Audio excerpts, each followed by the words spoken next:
बांग्लादेश चुनाव 2026 को लेकर तैयारियां तेज हो गई है। निर्वाचन आयोग ने सुरक्षा व्यवस्था कड़ी करने और संवेदनशील क्षेत्रों में अतिरिक्त बल तैनात करने का निर्णय लिया है। राष्ट्रीय गीत वंदे मातरम को लेकर नई गाइडलाइंस जारी की गई है। सरकारी कार्यक्रमों में 6 छंद गाए जाने का निर्देश दिया गया है, जिससे सांस्कृतिक परंपरा को बढ़ावा देने का उद्देश्य बताया गया। उत्तर प्रदेश बजट 2026-27 पेश करते हुए योगी सरकार ने 9.12 लाख करोड़ रुपए का प्रावधान घोषित किया। बजट में महिला सशक्तिकरण, कानून व्यवस्था, बुनियादी ढांचा और ग्रामीण विकास पर विशेष जोर देने का दावा किया गया। एपस्टीन फाइल्स को लेकर अंतर्राष्ट्रीय स्तर पर बहस तेज है। भारतीय राजनीतिक हलकों में भी इस विषय का जिक्र हुआ और पारदर्शिता तथा जवाबदेही को लेकर विभिन्न बयान सामने आए। चेन्नई में डीएमके और टीवीके कार्यकर्ताओं के बीच झड़प की खबर सामने आई है। आरोप है कि वोटर इंटिमिडेशन की घटनाएं हुई। पुलिस ने स्थिति को नियंत्रित करने के लिए सुरक्षा बढ़ाई। संयुक्त किसान मोर्चा ने 12 फरवरी को भारत बंद का आह्वान किया है। संगठन का दावा है कि प्रस्तावित ट्रेड डील से किसानों को नुकसान होगा और वाणिज्य मंत्री पीयूष गोयल के इस्तीफे की मांग को लेकर देशव्यापी विरोध की तैयारी की गई है। भारत की ब्रिक्स चेयरशिप के तहत नई दिल्ली में 9 और 10 फरवरी को ब्रिक्स शेरपा बैठक आयोजित हुई। बैठक में सदस्य देशों के बीच आर्थिक सहयोग, विकास एजेंडा और वैश्विक चुनौतियों पर विस्तृत चर्चा की गई। पूर्व आर्मी चीफ जनरल नरवणे की अप्रकाशित किताब को लेकर संसद में विवाद खड़ा हो गया। कुछ सांसदों ने किताब की सामग्री पर आपत्ति जताई और राष्ट्रीय सुरक्षा से जुड़े पहलुओं पर स्पष्टीकरण। फ्रांस के राष्ट्रपति इमैनुएल मैक्रों 17 से 19 फरवरी के बीच भारत दौरे पर आएंगे। दोनों देशों के बीच रक्षा, व्यापार और इंडो पैसिफिक सहयोग पर महत्वपूर्ण वार्ता होने की संभावना है।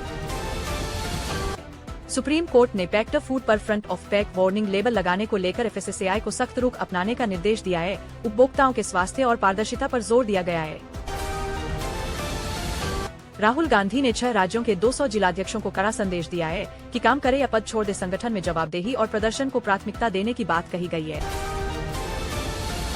भारत अमेरिका ट्रेड डील पर विवाद गहराता जा रहा है। ट्रंप के दावों के बीच सोयाबीन किसानों में चिंता बढ़ी है। रूसी तेल आयात को लेकर स्थिति स्पष्ट नहीं है। सरकार ने राष्ट्रीय हित को सर्वोपरि बताया है। लापता बच्चों के मामलों में राष्ट्रव्यापी नेटवर्क की आशंका जताई गई है। सुप्रीम कोर्ट ने केंद्र सरकार से विस्तृत रिपोर्ट तलब की है। जांच एजेंसियों की भूमिका पर भी सवाल उठ रहे हैं। प्रधानमंत्री नरेंद्र मोदी ने ब्यूरोक्रेट्स के लिए परफॉर्मेंस बेस्ड रिपोर्ट कार्ड प्रणाली की शुरुआत की है। सरकार ने इसे जवाबदेही और बेहतर प्रशासन की दिशा में बड़ा कदम बताया है। भारतीय छात्र अब उच्च शिक्षा के लिए केवल अमेरिका पर निर्भर नहीं है। यूरोप, ऑस्ट्रेलिया और एशिया के अन्य देशों की ओर रुझान बढ़ रहा है। वैश्विक शिक्षा बाजार में नई प्रतिस्पर्धा दिख रही है। संयुक्त राष्ट्र अंतरिम फोर्स लेबनान से अपने अधिकांश सैनिकों को 2027 तक वापस बुलाएगी। क्षेत्रीय सुरक्षा हालात और रणनीतिक पुनर्संतुलन को इस फैसले की प्रमुख वजह बताया जा रहा है। स्पेसएक्स अब चंद्रमा पर सेल्फ ग्रोइंग सिटी विकसित करने की योजना पर ध्यान केंद्रित कर रहा है। एलन मस्क ने संकेत दिया है कि प्राथमिक फोकस फिलहाल मार्स से शिफ्ट किया जा रहा है। पाकिस्तान के एक नेता ने सेना पर अनार वाले उदाहरण से तंज कसा है। बयान के बाद देश की राजनीति में बयानबाजी और आरोप प्रत्यारोप का दौर तेज हो गया है। ईरान के सर्वोच्च नेता खामेनेई ने 37 साल बाद एक परंपरा तोड़ी है। ट्रंप की धमकी के बीच इस कदम को कूटनीतिक संकेत के तौर पर देखा जा रहा है। सुप्रीम कोर्ट ने जाइडस की कैंसर दवा पर रोक लगाने से इनकार कर दिया। साथ ही अन्य महत्वपूर्ण मामलों की सुनवाई करते हुए विभिन्न याचिकाओं पर केंद्र और संबंधित पक्षों से जवाब मांगा। बारामती प्लेन क्रैश में फ्लाइट अटेंडेंट की मौत के बाद परिवार ने विस्तृत और निष्पक्ष जांच की मांग की है। नागरिक उड्डयन महानिदेशालय से हादसे के कारणों पर पारदर्शी रिपोर्ट जारी करने की अपील की गई। रेल मंत्री अश्विनी वैष्णव ने लोकसभा में बताया कि भारतीय रेल यात्रियों को लगभग 45% सब्सिडी प्रदान करती है। यह जवाब राहुल गांधी द्वारा टिकट किराए और राजस्व संरचना पर पूछे गए सवाल के संदर्भ में दिया गया।